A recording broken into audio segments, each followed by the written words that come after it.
Bonjour à tous et bienvenue. Cela fait des années que j'alerte régulièrement sur l'état financier des clubs de football en France. Ce matin, le propriétaire de Lens a annoncé lors d'une conférence de presse qu'il ambitionnait vendre pour à peu près 100 millions d'euros cet été, contredisant évidemment les paroles prophétiques du patron de la DNCG l'an dernier qui nous expliquait sur les ondes d'Europe 1 le foot français est sauvé d'affaires.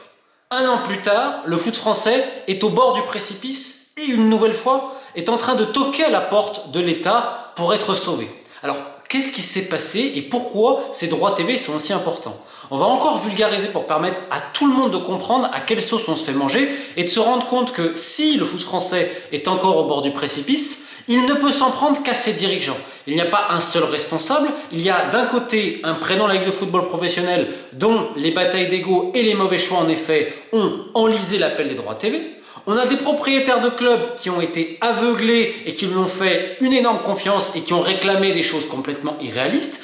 Et troisième point, on a un organe de contrôle qui en fait ne contrôle pas tellement, se trompe complètement dans ses prévisions et permet au club d'avoir une énorme latitude. Rendez-vous compte que cette DNCG qu'on annonce impitoyable ou que sais-je encore, alors qu'on ne lui a pas donné le pouvoir de réellement faire ce qu'elle devrait faire, et ben elle permet au club de choisir leur date de passage. Enfin, en fait, tu as toujours des passe-droits. Et à un moment donné, quand tu as épuisé tous les passe-droits, qu'est-ce que tu fais? Tu toques à la porte de l'État. Bonjour, on est là, on n'a pas de chance, on a besoin de sous-sous. Alors, pourquoi les droits TV c'est aussi important? Je le répète, c'est plus de la moitié d'un budget d'un club, niveau revenu. C'est-à-dire que sans les droits TV, les clubs meurent de partout. C'est pas simplement en France. Or là, les clubs ne savent pas. Donc déjà, tu peux poser une première question.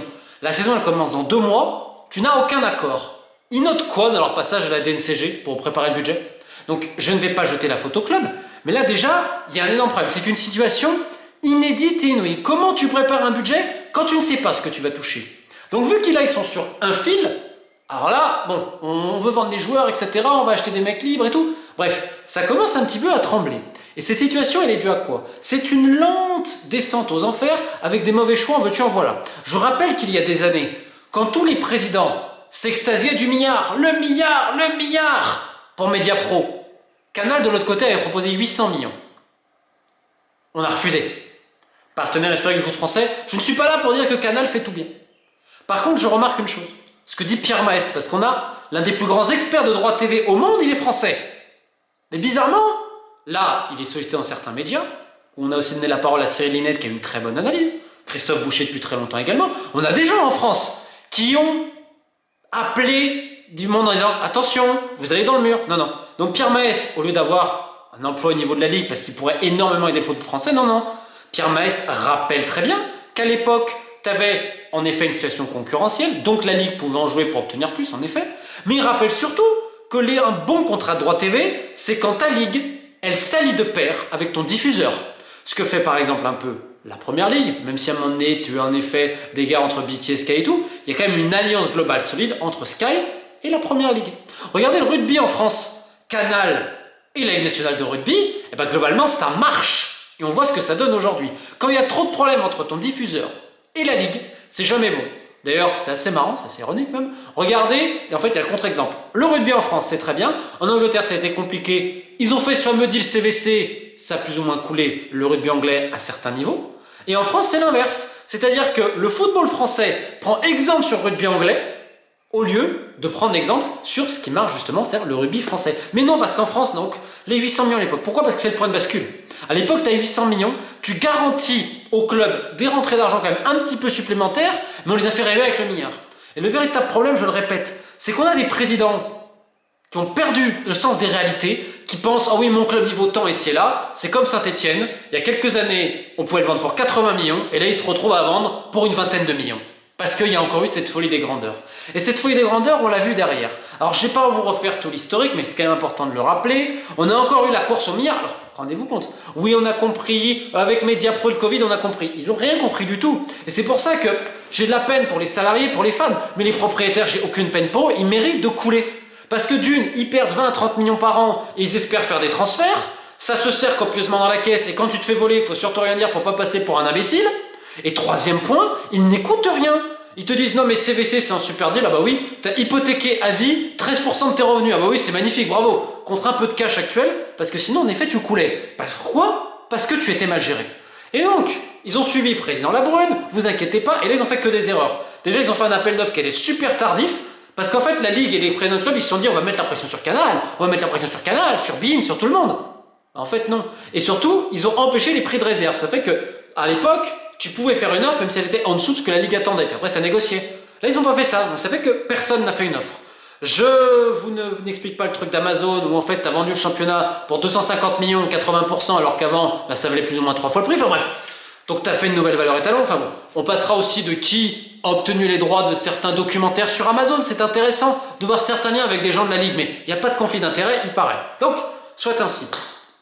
Tu te plantes parce qu'aujourd'hui il n'y a pas de concurrence. La Ligue pensait que Apple allait venir. Ah oui mais DAZN ils vont venir. Maintenant, comme j'avais expliqué, DAZN ils prennent l'Italie, ils n'ont pas la surface financière pour tout prendre. Donc, un flop monumental, et en dernier recours, qu'est-ce que t'as? Ah, mais on va toquer à la porte du Qatar.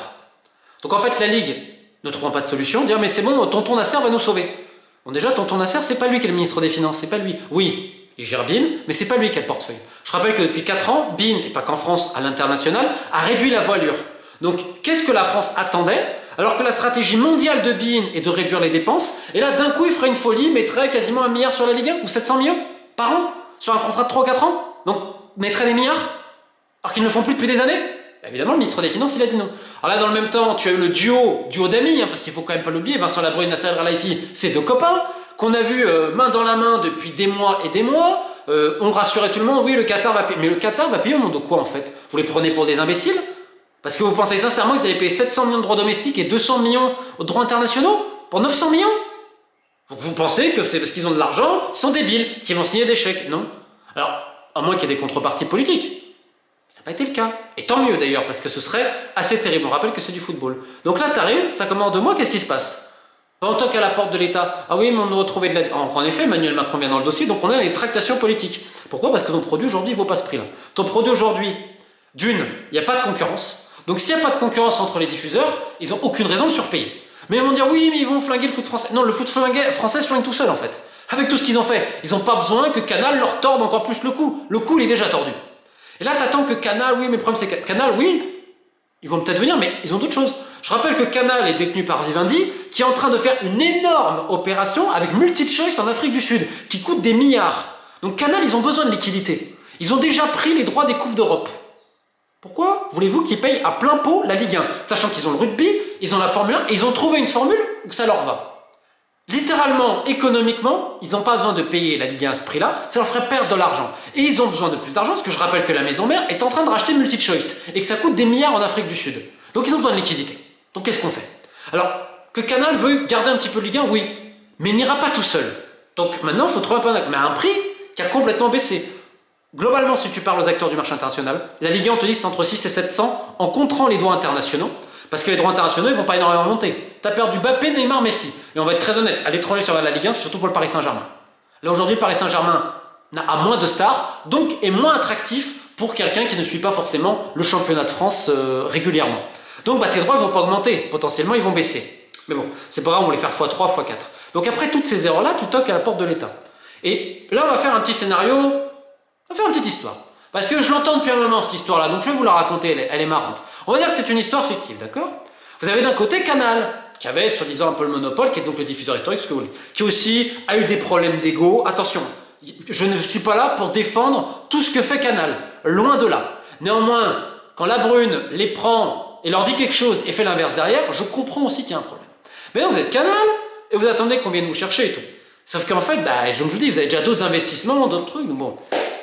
Vous n'allez pas forcément sauver, parce qu'en plus ce serait à certaines conditions. La Brune, il y a un problème aussi avec CBC et tout. Puis vous avez de l'autre côté le Qatar, où le ministre des Finances, il a dit bah non, on met pas ça.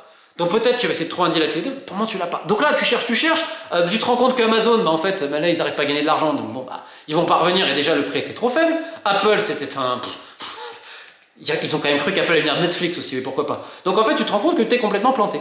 Et puis, en France, il y a le rachat du groupe Altis, de Patrick Drahi. Et on sait que c'est important au niveau politique. Et donc on a Rodolphe Saadé, qui avait fait une offre maintenant il y a quelques temps de plus d'1,5 milliard.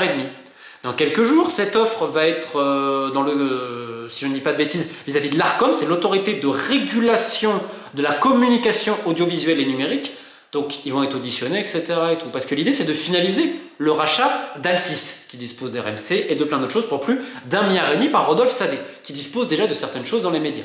On connaît évidemment la proximité avec le chef de l'État et tout ça.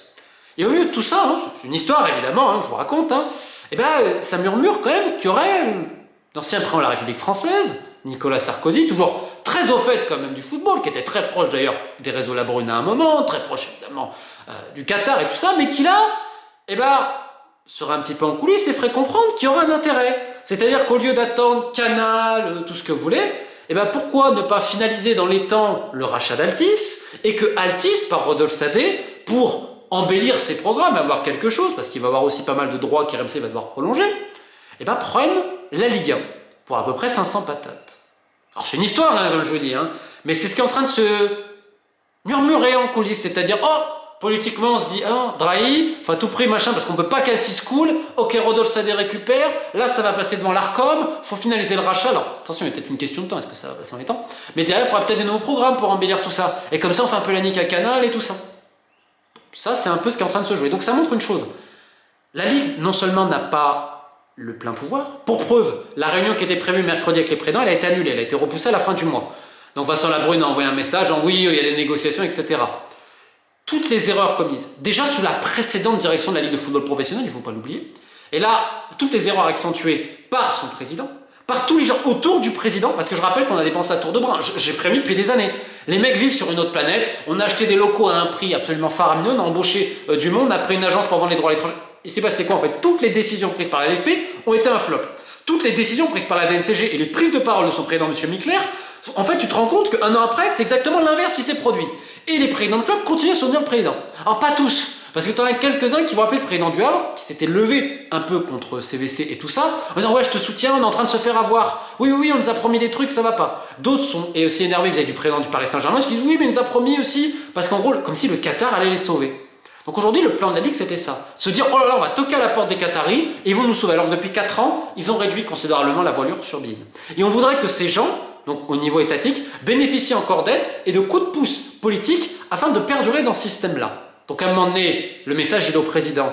Vous vous êtes fait avoir. Alors, pour la deuxième fois de suite, parce que vous avez la folie des grandeurs, vous pensez au milliard, etc. Votre Ligue 1 ne vaut pas 1 milliard. Il y a une récession, une stagnation des droits sur le marché au niveau international, mais vous pensez que vous allez faire x2. Mais il n'y avait que vous pour le croire. Alors, ok, vous êtes encore planté.